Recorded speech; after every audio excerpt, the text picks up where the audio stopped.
السلام عليكم ورحمة الله وبركاته. إن الحمد لله نحمده ونستعينه ونستغفره ونعوذ بالله من شرور أنفسنا ومن سيئات أعمالنا. من يهده الله فلا مضل له ومن يضلله فلا هادي له. أشهد أن لا إله إلا الله، أشهد أن محمدا عبده ورسوله.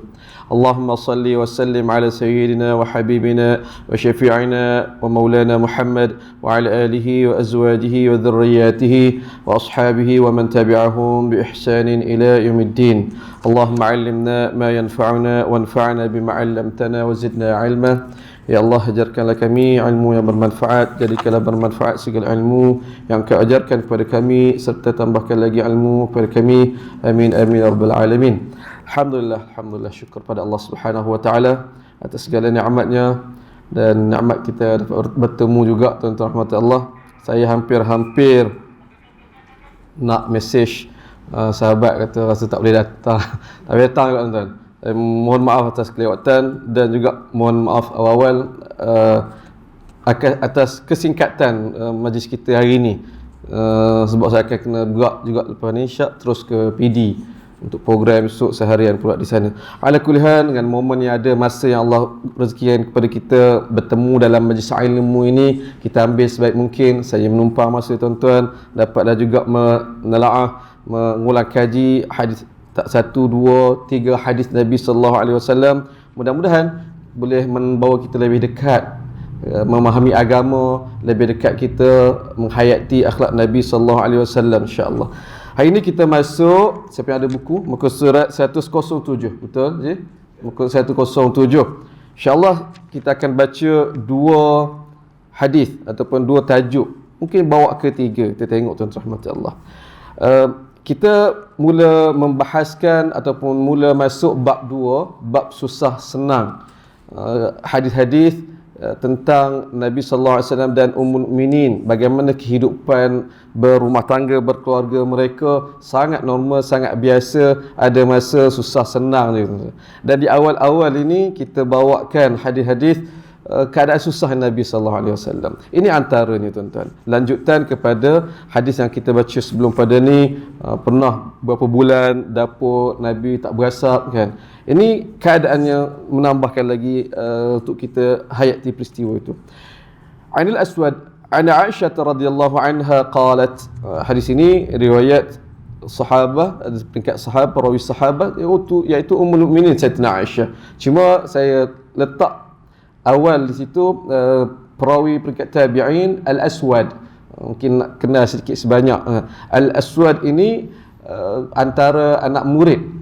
Kita sebut anak murid sebab dia daripada beliau beberapa hadis yang membawa kepada riwayat Sayyidatina Aisyah. Ini antara perawi-perawi hadis Sayyidatina Aisyah, Al-Aswad. Cuma lainnya Al-Aswad banding orang lain tuan-tuan. Perawi-perawi yang lain antaranya kita kata Abdullah bin Umar, ini Abdullah bin Zubair ataupun Urwah bin Zubair, anak-anak saudara Sayyidatina Aisyah. Mana mereka lebih memang peringkat dalam anak murid, memang usia pemuda lah, lebih muda. Tapi Al-Aswad ini dia orang dewasa.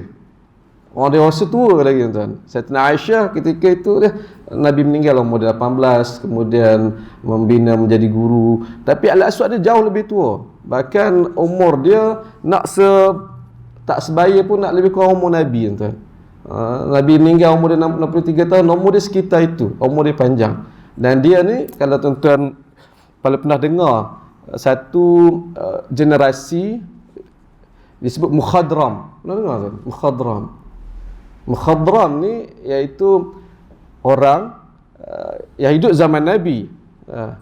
Dia beriman dengan Nabi pada hayat Nabi, tapi tak jumpa Nabi. Atau Mukhadram. Mana Islam sampai, berita tentang keislaman, kenabian Nabi sallallahu alaihi wasallam tu sampai ke Yaman, sampai ke ni. Mukhadram ni duduk di Kufah kalau tidak silap saya, sampai berita kisah, dan mereka beriman. Mereka beriman masa Nabi, tapi tak ada rezeki dapat jumpa Nabi sallallahu alaihi wasallam.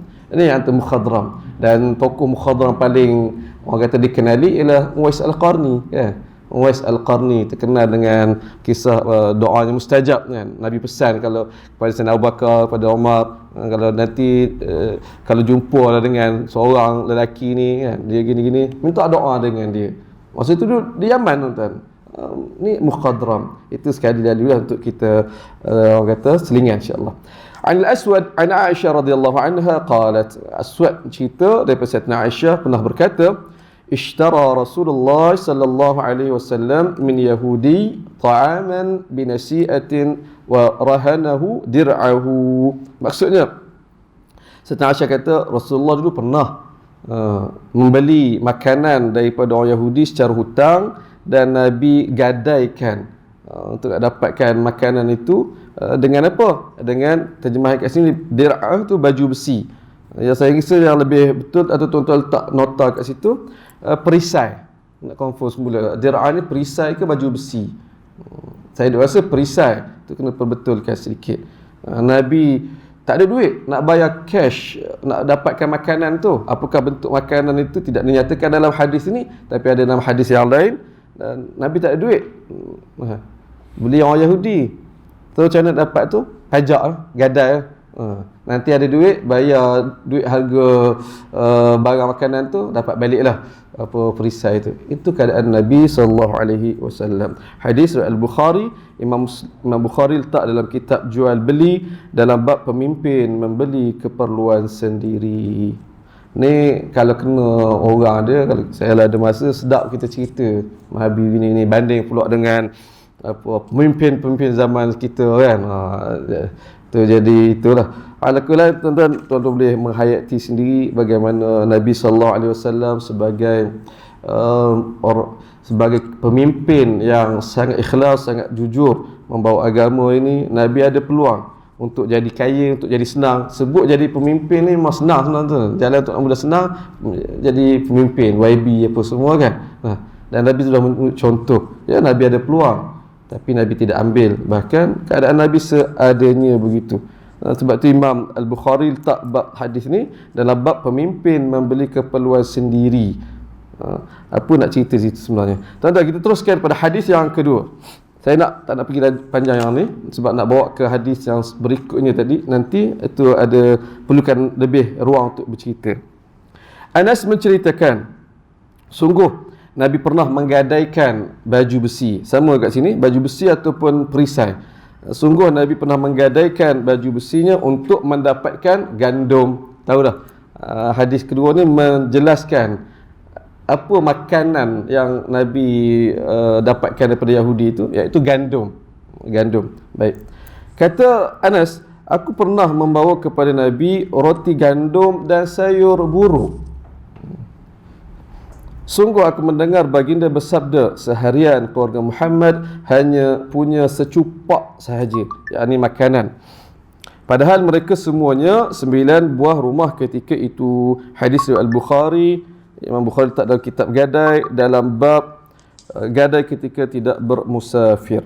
Baik tuan-tuan rahmati Allah. Ada beberapa perkara untuk kita berhenti di sini sekejap untuk saya jelaskan. Pertama, dalam satu tempat di satu kuliah ada jemaah mempertikaikan kesahihan hadis ini. Tuan-tuan, hadis ni sahih ke tidak tuan?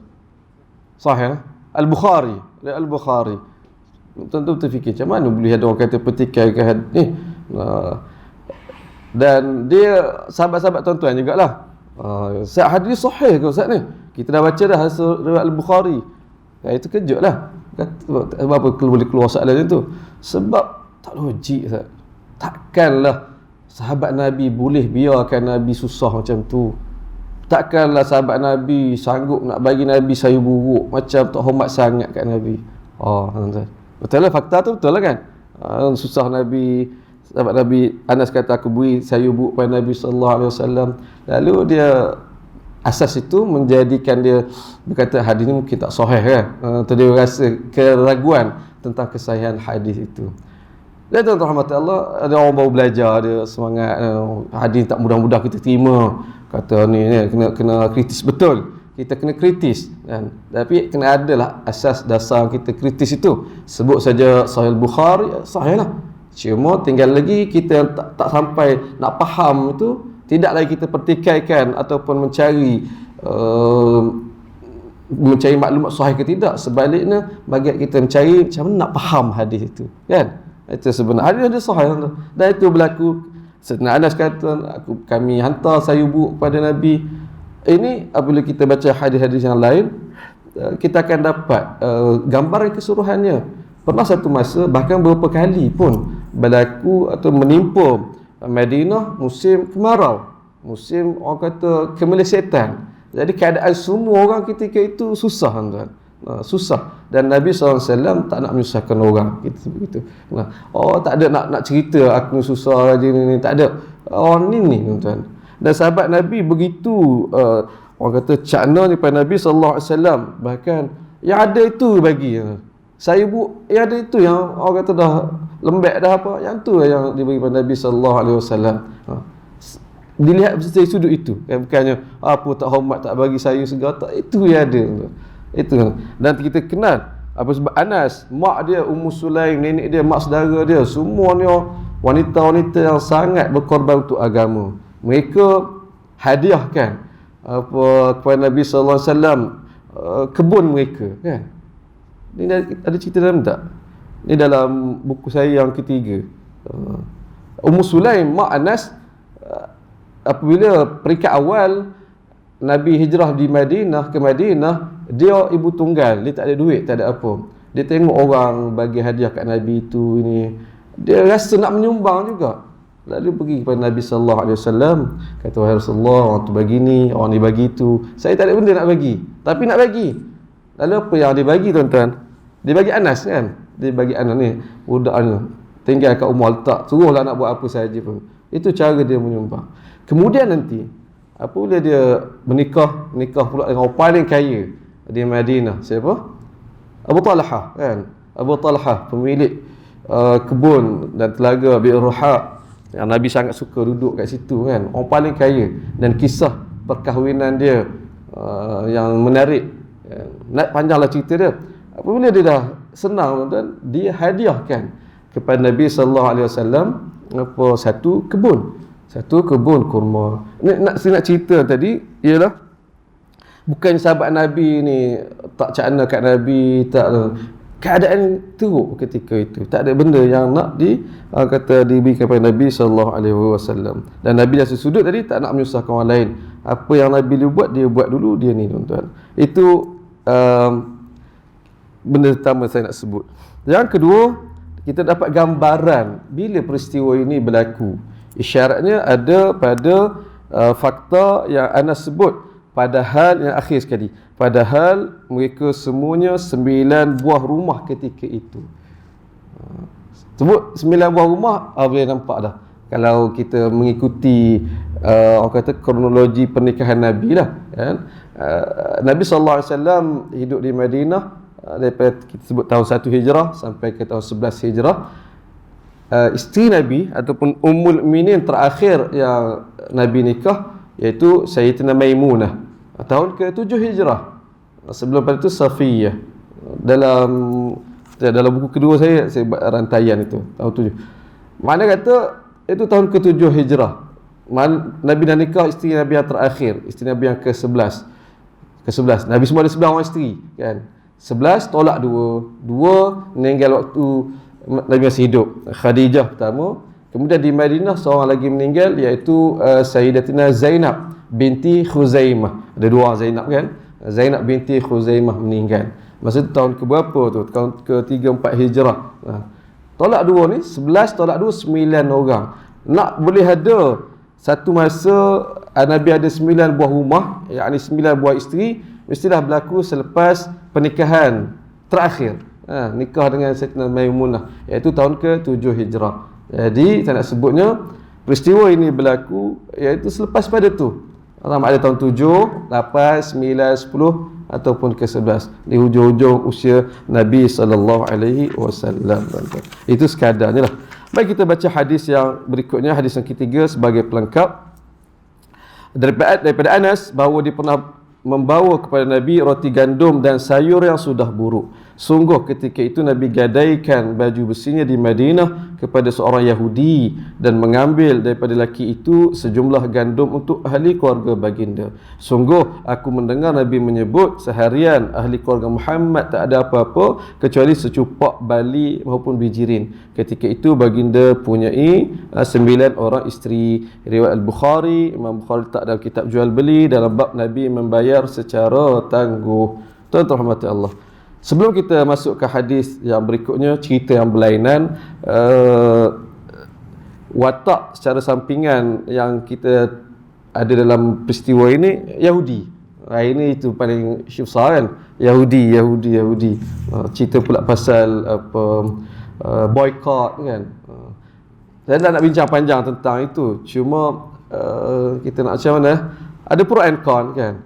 Tapi untuk nak kata, kita sebenarnya tak perlu, kalau saya lah tak sampai nak bincang dalil hukum sebenarnya apa, hukum boycott, hukum tak beli ni sudut agama. Kita akan tengok dia tak habis tuan-tuan. Saya cukup dia sensitivity.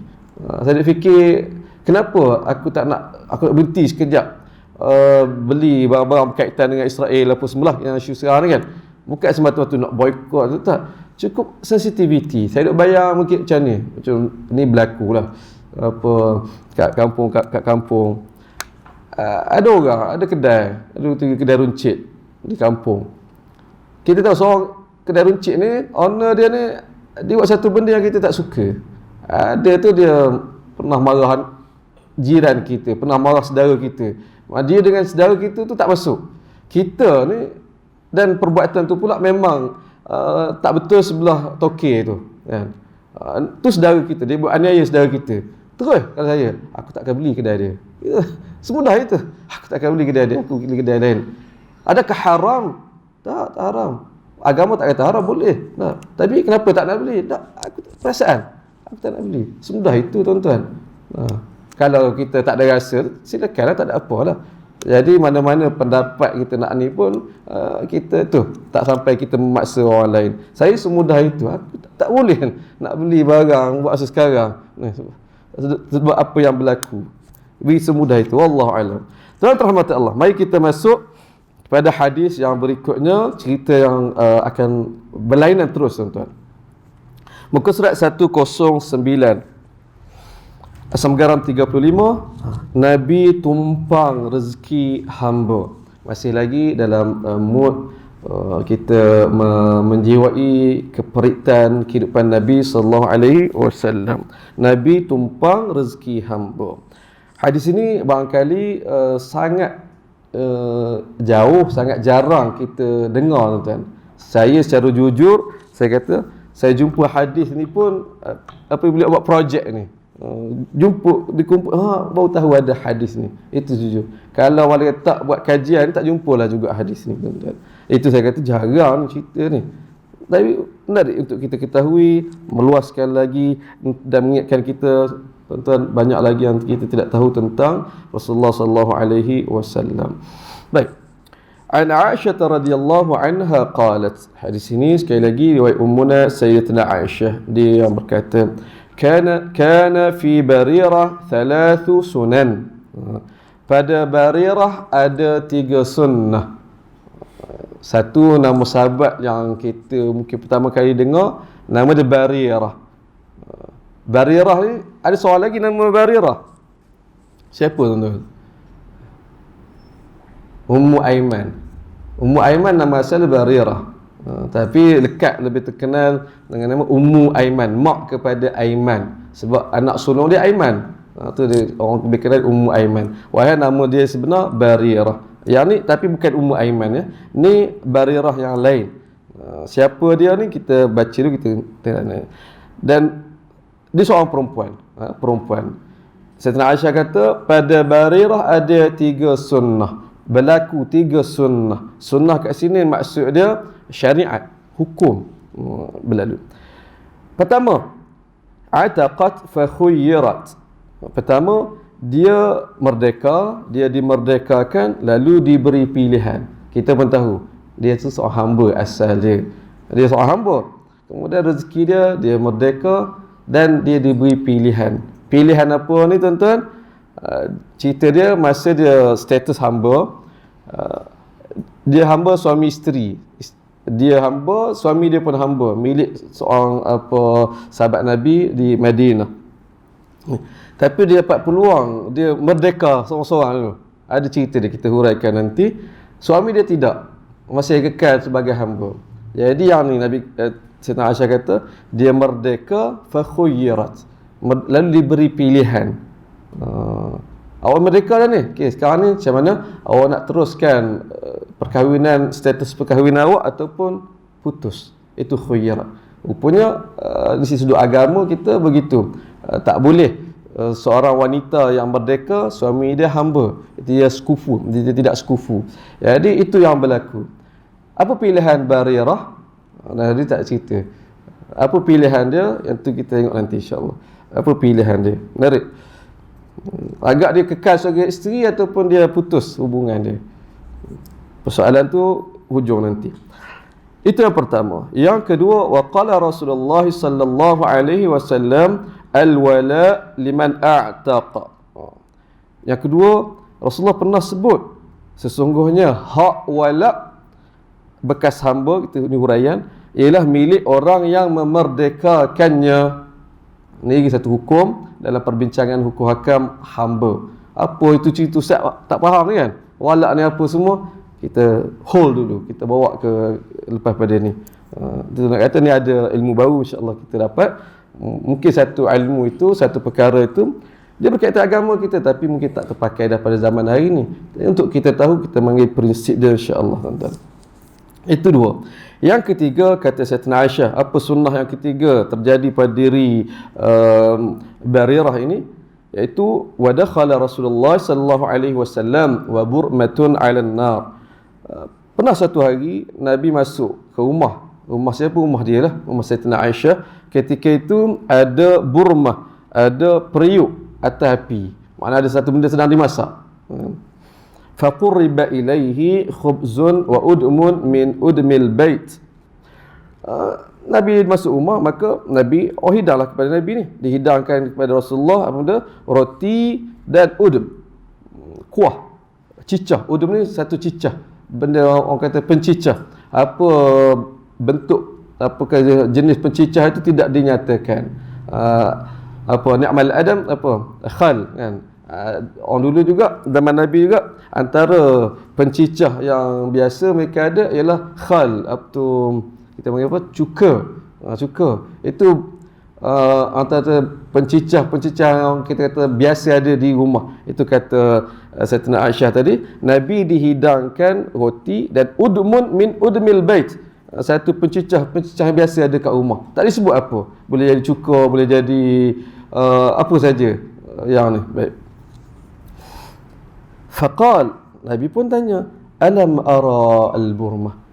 Tadi nampak macam ada periuk kat dapur. Duk masak apa, tapi hidang tak ada kan.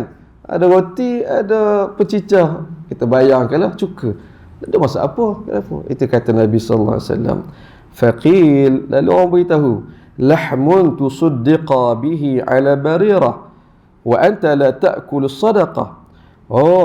Yang atas dapur tadi, periuk tu sedang dimasak daging yang disedekahkan kepada Barirah, itu hamba. Barirah ni macam mana boleh kita tahu apa tiba-tiba ni masuk rumah Sayyidina Aisyah ada Barirah? Apa cerita ni?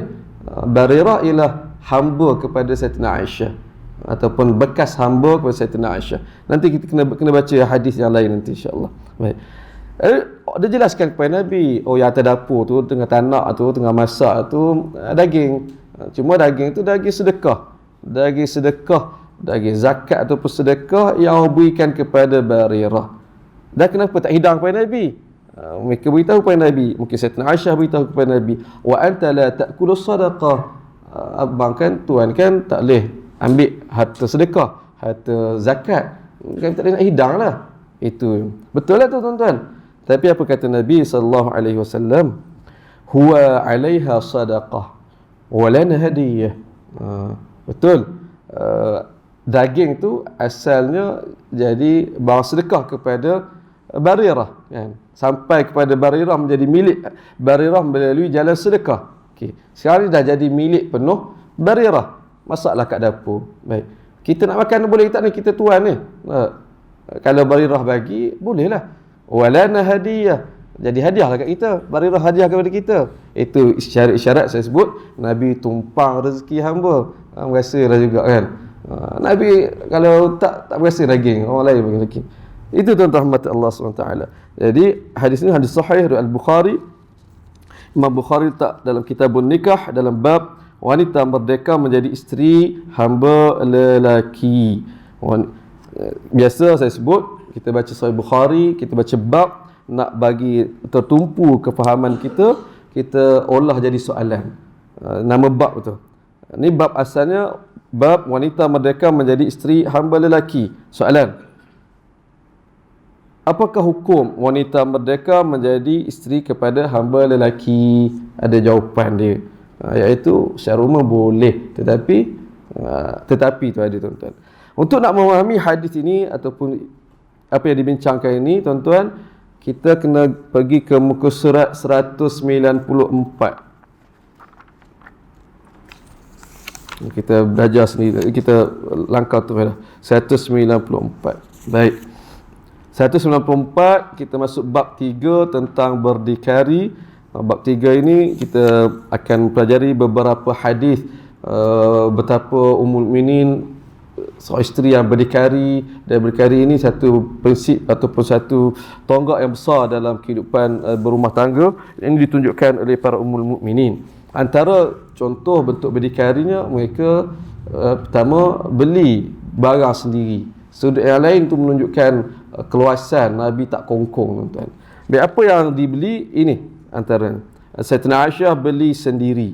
An Amrah bin Abdul Rahman anna Barirah ja'at tasta'inu Aisyah ummul mu'minin radhiyallahu anha faqalat laha in ahabba ahluki an asubba lahum thamanik صبة واحدة فأعتقك فعلت فذكرت بريرة ذلك لأهلها فقالوا لا إلا أن يكون ولاؤك لنا. Okay. Pendek hari saya terbaca terus. Baik, ceritanya begini. Pada satu masa Barirah datang minta tolong daripada Ummul Sayyidatina Aisyah. Dia hamba ketika itu. Dan kita tahu bahawa dia isteri bersuami atau orang kita berkeluarga, suami juga seorang hamba. Datang pada Sayyidatina Aisyah untuk apa? Minta tolong. Kata, boleh tak saya nak jadi hamba, saya nak jadi hamba kepada Sayyidatina Aisyah. Ni peluang je. Dia tengok ini satu akhlak, sikap yang kita boleh ambil daripada jadi hamba orang lain kan, minta baik jadi hamba si Nabi, minta tolong. Itu yang asal dia. Baik. Dan Sayyidatina Aisyah kata apa? Kalau anda tuanmu setuju, aku akan lunaskan harga dirimu. Kalau tuan awak setuju, boleh je. Kalau nak jual, boleh. Saya akan beli. Bukan sekadar beli, saya akan merdekakan tu. Oh, tuan-tuan, saya akan merdekakan tu. Baik. Sonoklah Barirah. Pergi balik jumpa tuan dia. Maka Barirah memberitahu hal ini kepada tuannya. Namun tuannya berkata, tak nak bagi. Boleh nak bagi, ayat lain boleh nak bagi. Syarat dia ayyakuna walauki lana. Boleh nak jual, bagi tahu Sayyidatina Aisyah. Nak beli boleh, tapi syarat dia hak wala engkau kami nak pegang juga. Ini kita isu tu, apa isu wala ni tuan-tuan? Apa maksud wala ni? Baik.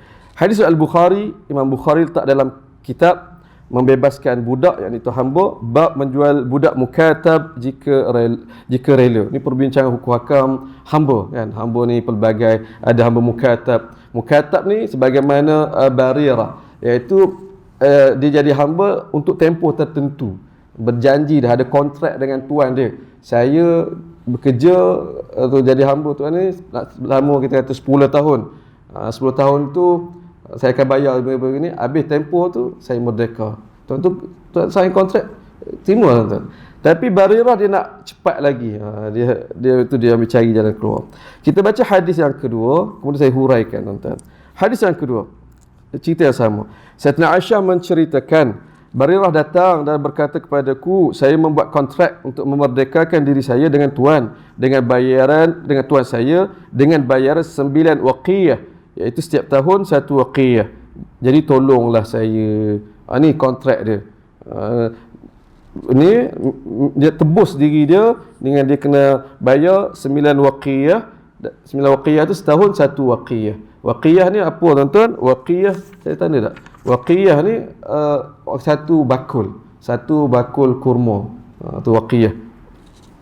Uqiyah, bukan. Dia satu bakul waqiyah juga. Yang lain uqiyah ialah satu satu kantung duit yang berisi 40 dirham. Itu uqiyah. Satu uqiyah. Jadi tu dia kena bayar selama setahun 1 uqiyah, 1 waqiyah sampai 9 tahun. Kontrak dia 9 tahun. Jadi tolonglah saya. Nak cepat lagi. Sayyidina Aisyah berkata, jika tuanmu setuju, aku bayar kepada mereka. Sekaligus aku bebaskan kamu. Aku boleh. Dan sini ada tambahan, kata Sayyidina Aisyah, automatiknya perwalianmu, al-wala' tu menjadi milikku. Sekali lagi, persoalan apa itu wala'? Maka Barirah pergi menemui tuannya, namun mereka menolak perkara tersebut. Sayyidina Aisyah berkata, aku tawarkan begitu kepada mereka, namun mereka menolaknya, kecuali jika perwalian tetap menjadi milik mereka. Kemudian Rasulullah mendengar hal ini dan bertanyakan kepadaku, justru aku memberitahunya. Dapat berita kepada Nabi. Nabi pun tanya Sayyidina, betul ke apa yang berlaku ni? Betul lah. Selepas itu Rasulullah bersabda, ambil dia, belilah dia, merdekakannya. Kemudian sebutkan syarat itu kepada mereka, kerana perwalian milik orang yang memerdekakan. Secara umumnya hak wala' tu memang milik orang yang merdekakannya. Sekali lagi, apa itu hak wala'? Saya baca sampai habis, tuan-tuan. Selepas itu Rasulullah berdiri di hadapan orang ramai. Ada isu ini besar. Nabi jelaskan. Baginda memuji Allah dan mengagungkannya, kemudian bersabda, mengapakah ada antara kamu yang mengenakan syarat-syarat yang tidak ada pada kitab Allah? Apa saja syarat yang tidak ada pada kitab Allah, maka syarat itu terbatal. Walaupun 100 syarat sekalipun, ketetapan Allah lebih benar dan syarat Allah lebih kuat. Bagaimana ada antara kamu boleh berkata, bebaskan dia wahai fulan, namun perwaliannya tetap milikku, walhal sesungguhnya perwalian milik orang yang membebaskan. Riwayat Al-Bukhari, Imam Bukhari tak dalam kita baca kitab membebaskan hamba, hamba muka tak minta bantuan dan meminta-minta kepada orang lain. Tuan-tuan rahmat Allah Subhanahu Wa Taala. Baik, al-wala' tu apa? Sebab kita pada hari ini isu hamba, soalan hamba, hukum hak hamba sangat jauh daripada kita. Kita tidak, orang kata tidak diamalkan lagi. Al-wala' ini ialah, tuan-tuan, apabila seorang hamba itu merdeka, dia jadi orang merdeka, tuan-tuan. Apabila dia merdeka, dia dah ada kuasa ataupun dia ada milikan dah, dia boleh memiliki, boleh ada harta dah, itu merdeka. Baik. Kemudian nanti dia merdeka dah ni. Kemudian nanti anda kata dia meninggal dunia. Tinggal harta. Harta tu milik siapa? Ini panggil wala' ni. Sebab hamba, bekas hamba, harta antara pewaris, harta dia ialah bekas tuan dia. Itu cerita dia. Tu hak wala', bekas tuan dia. Sebab itu dalam Islam ini, hamba dia walaupun dia merdeka, dia tetap ada hubungan dengan tuan dia. Itu dipanggil maula, bekas hamba. Kan? Sahabat-sahabat Nabi, contoh Bilal bin Rabah, dia ialah maula Abi Bakr, bekas hamba Abi Bakar. Kan? Ada kaitan. Sebab tuan dia akan mewarisi harta dia kalau dia mati, kalau tidak ada waris lain, adalah perbahagian dia. Itu yang jadi isu. Jadi yang ni yang tuan dia duk pegang tu. Kita tak apalah. Orang lain nak beli pun tak apa, tapi nanti hak wala' tu andai dia mati dulu, dapat kami mewariskan harta dia. Tak kenalah. Nabi asas dia, dan itu amalan ketika itu pun, dan ini diakui oleh syarak. Nabi orang kata endorse benda itu. Tak, al-wala' liman a'taqa. Hak wala', hak pewarisan harta bekas hamba itu bagi orang yang memerdekakan. Orang yang memerdekakannya. Semudah itu, tuan-tuan rahmat Allah. Wallahu a'lam. Boleh ikut, tuan-tuan? Saya nak berhenti setakat ini. Ada soalan tak? Jadi dua hadis kita bincang ini semua dalam konsep atau dalam maksud kita sebut tadi, memberi gambaran Nabi sallallahu alaihi wasallam melalui keperitan. Susahnya antara Nabi terpaksa bergadai, yang kedua Nabi secara tak langsung tumpang makan rezeki hamba. Mungkin saya nak tambah sikit dalam masa yang ada juga satu prinsip secara tidak langsung dalam hadis Barirah ini yang terakhir tadi. Sebenarnya banyak istifadah hadis kalau kita bersyarah. Ulama boleh seperti mana saya sebut kebijaksanaan para ulama terdahulu hatta hari ini pun, apabila satu nas, satu hadis itu dia boleh kupas, dia boleh bawa banyak hukum hakam, tuan-tuan. Antara yang saya terlintas boleh sebut, tuan-tuan, iaitu satu prinsip dalam kita memahami sesuatu barang itu kita boleh ataupun tidak, iaitu dengan memahami, dengan kita tahu benda itu kita dapat dengan cara apa. Contoh begini, sebagaimana keadaan Barirah dengan Rasulullah. Daging Barirah dapat melalui jalan sedekah, jalan zakat, orang baik dia dapat. Nabi, kalau Nabi hukum khas Nabi tidak boleh terima duit sedekah, duit zakat, dia tak terima. Orang nak bagi kepada Nabi sallallahu alaihi wasallam, dan memang tu berlaku sebelum ni. Nabi tanya, ni apa? Ni sedekah. Aku tak boleh terima. Tak boleh terima. Kemudian ada orang datang bagi kepada Nabi, ni apa? Ni hadiah. Nabi terima. Jalan tu, jalan. Baik. Daging sampai ke Barirah melalui jalan yang dia boleh terima, halal sebagai sedekah. Baik. Jadi milik dia. Kemudian Nabi SAW terima daging-daging yang sama, tuan. Daging zakat, daging sedekah. Tapi Nabi dapat berasa itu melalui jalan apa? Jalan hadiah. Hadiah Nabi boleh pakai, boleh terima tak? Boleh. Itu. Dia tidak dikira status sebelum pada itu.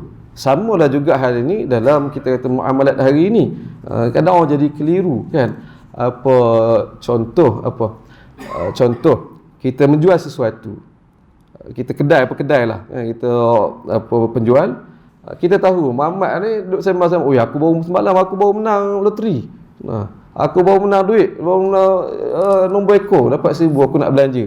Datang kedai kita atau beli dengan barang kita. Kita tahu duit dia nak hulur ke kita tu, boleh terima tak, tuan-tuan? Atau saya sebut, banyak orang tanya, Ustaz, apa hukum terima duit judi? Kita, apa maksud dia? Maksud tadi lah, ada orang datang, kita syak duit tu duit haram. Ya, ini prinsip dia, betul. Duit tu asal dia datang kepada orang tu melalui jalan haram. Dia pegang, dia berdosa dah. Okay. Dapat kat dia. Kita terima duit daripada dia tu melalui jalan apa? Jalan jual beli. Jual beli halal ke haram? Halal. Orang tak kira dah status duit sebelum tu. Maka kita terima. Walaupun kita tahu duit tu, duit ni Mamat ni baru menang ni. Tapi kita terima melalui secara halal, jual beli. Cuma hukum ni boleh. Halal boleh. Cuma kalau kita tak nak dari segi sudut, aku tak nak tekan dia, tak nak, itu soal lain lah. Dia bukan soal agama, soal hukum. Itu secara tidak langsung untuk kita memahami agama kita dengan lebih jitu, insya-Allah. Ada soalan? Saya nak berhenti setakat ini. Saya? Dia menang itu tadi, dia belanja kawan-kawan dia. Macam mana dengan orang yang dia belanja? Sama. Itu tadi, itu soalan. Orang kedai tu lain cerita. Betul. Dia jual beli. Betul. Kawan-kawan. Sama juga, guys. Kawan-kawan dia tu terima manfaat barang tu ataupun duit tu melalui jalan apa? Jalan hadiah. Kan? Kawan ni jalan hadiah. Kita nak terima tak terima tu kita punya perasaan lah. Tapi segi agama kalau kita terima, boleh. Sebab dia bagi-bagi secara hadiah. Kan? Itu maksud. Nampak je penting prinsip ni. Saya. Soalan balik pada haji ni. Dia dapat duit loteri. Dia cakap, ini duit aku menang. Betul. Dia cakap, apa kita punya ni pula? Itu prinsip dia. Kita dah tahu. Kita dah tahu, walaupun kita dah tahu. Sebab itu prinsip dia. Benda duit tu datang pada kita atas apa status duit tu. Kawan kita bagi tu hadiah. Duit tu. Kawan tu, dia tu terima tu duit loteri, haram lah dia tu. Nampak? Itu benda ni dia halus sebegini. Itu prinsip. Sekali lagi, kita nak terima tak nak terima tu itu kita. Dan secara kita amar ma'ruf nahi munkar, kita dengar dia kata macam tu. Kalau saya, aku tak nak terima, aku tak nak bersekong, aku tak nak ni, itu amar ma'ruf nahi munkar kita. Tapi andai ada kawan kita yang lain, dia terdesak, memang duit tak ada, ni orang walaupun dia tahu saudara tu curi ni, ambil duit ni apa, tapi dia kau tu baik kat dia, agama kita membenarkan, boleh terima dia. Jadi benda saya sebut tadi, kena perhalusi hal itu. Jadi agama tu begitu, dia tidak semata-mata emosi kita, dia ada landasan dia. Kalau tidak tadi Nabi tak terima duit tu makanan tu. Dia haram tu. Asal daging tu daging zakat dah. Tak. Tapi tak, dia melihat kepada tadi jalan Nabi terima. Wallahu a'lam. Boleh dia ambil masa sikit untuk nak terima dia tu. Ada soalan lain? Katakan kalau dia sekarang tak berlaku lah, tapi kalau perempuan tu hamba kepada seorang lelaki ya, pasti dia mengandung anak dia. Lepas tu adakah perempuan tu masih hamba ataupun anak dia jadi masih hamba, ataupun anak dia bebas ke, ataupun kalau dia mengandung dengan yang tuan dia ni, adakah anak dia tu bebas ataupun hamba, ataupun perempuan tu jadi bebas daripada rezeki? Tak sekali lagi. Dua tiga soalan tu. Hamba ya, Perempuan hamba. perempuan hamba kepada seorang lelaki ya. Baik, lelaki tu hamba. Lelaki tu berikan lah. Okey.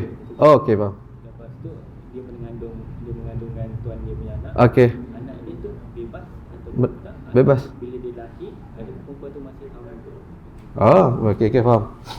Okey, soalan menarik, perbincangan tentang hukum hamba lagi, dan ini ma'ruf tuan. Soalan begini, sahabat kita tanya, seorang wanita hamba milikkan tuan dia, seorang lelaki, dan tuan itu menggauli, menyetubui hamba perempuan tu sehingga mengandung dengan melahirkan anak.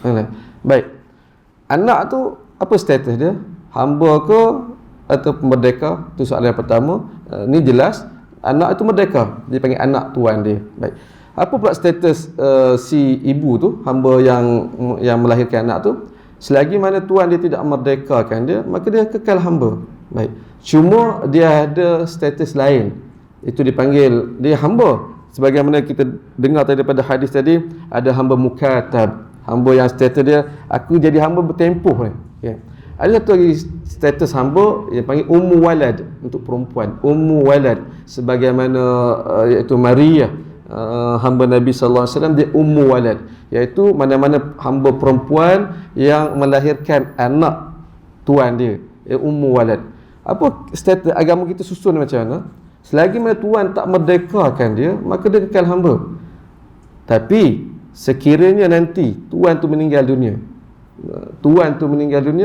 automatik hamba ni merdeka tanpa perlu dimerdekakan. Satu. Yang kedua, hamba ini tidak boleh dijual dah. Apabila muwalad, hamba tu tak boleh jual dah. Kalau tidak muwalad boleh jual. Kalau dah melahirkan anak tuan, aku nak jual daripada orang lain, dah tak boleh. Sama ada kekal sebagai hamba ataupun nanti dia meninggal, automatik tu jadi merdeka. Itu status satu lagi kelompok hamba, ummu walad. Menarik untuk ni. Jelas tak? Ya. Tadi kita kata kalau dia meninggal ya, perempuan tu meninggal. Dari segi faraid, perempuan tu dapat ke tak? Faraid, puan tu dapat kita harta suami dia? Tak, bukan, dia tak, bukan suami dia, tuan dia lagi. Tak. Melainkan dia kahwin lepas pada tu. Kan? Jelas tak? Baik, dia ni. Wallahu alam. Kalau tidak ada, saya anak dia mewarisi. Betul. Dia berbinkan, memang berbinkan kepada ni. Tuan-tuan. Menarik apa hal bin ni pun ialah kita bukan agak tapi agak sedikit jauh. Kalau zaman dahulu alternatif kepada bin ialah maula. Kalau ni nama sekian fulan bin fulan. Tahulah bin tu menunjukkan bahawa apa yang ni ialah anak dia secara sah. Lain satu keadaan yang lain, dia nama si A maula si B. Maula ni dia boleh jadi beberapa maksud. Pertama bekas hamba, yang kedua dia boleh jadi anak tak sah taraf. Boleh nampak tak? Dia maula kepada datuk dia ke, maula kepada ayah tiri dia ke. Itu maula tuan. Jadi hari ni yang ni tidak diamalkan lah. Wallahu a'lam. Ya. Tadi melalui hadis ni Bahirah kan. Dia ada kontrak tugas sendiri. Bermaksud hamba masa zaman tu ada gaji lah. Dia bergaji lah. Untuk mukatab itu. Untuk mukatab. Ada yang tak? Keadaan. Nampak tak? Sangat pelbagai keadaan hamba zaman dahulu tuan-tuan. Semuanya ikut pada kontrak, ikut pada persetujuan. Contoh, Hasan tidak. Dia hamba betul-betul totally hamba. Dia pun offer pada tuan, kalau saya nak merdeka macam, apa cara? Tuan dia offer, okey, kau nak merdeka boleh. Ini kau kerja extra lebih, kau dapat gaji banyak sekian, aku nak bahagian ni selama bertahun. Itu yang kata kontrak. Ada banyak cara tuan-tuan boleh untuk ni. Wallahu a'lam tuan-tuan. Kita berhenti setakat ini, mudah-mudahan bermanfaat. Subhanakallahumma wa bihamdika asyhadu an la ilaha illa anta astaghfiruka wa atubu ilaik. Assalamualaikum warahmatullahi wabarakatuh.